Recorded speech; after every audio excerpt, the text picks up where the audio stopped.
I thought that it was important for me to meet you as president and tell you that I care about your concerns and what you're going through, and to say that we're going to work together with you to see how we can resolve the issues in the power sector. The first thing is for us to deal with the issue of the value chain, the whole power value chain.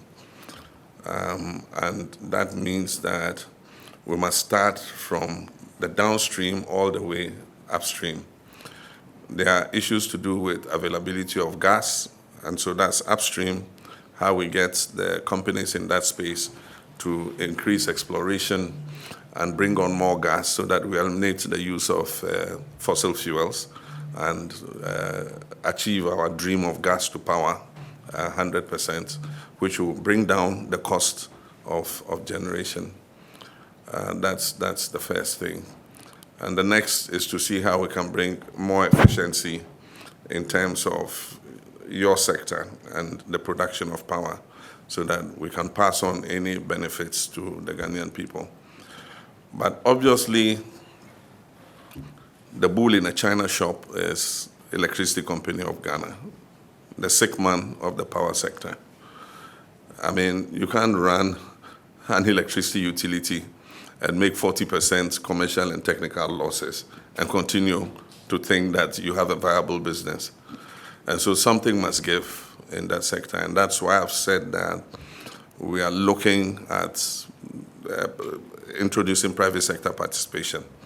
If you remember, under the Millennium Challenge Compact, we had agreed that in the last portion of the distribution, billing, and metering, we're going to introduce private sector participation. And so I remember I signed the contract eventually, the compact, and we started the whole process with improving the national grid with the bulk supply points, the BSPs and all that.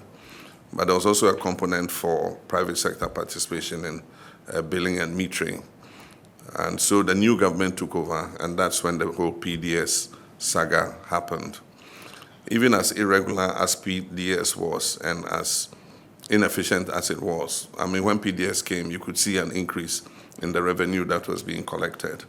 And so if we do it more transparently, more fairly, more competitively, I'm sure that we'll get an efficient partner to join us in terms of billing and metering so that we can eliminate the huge losses that ECG is making.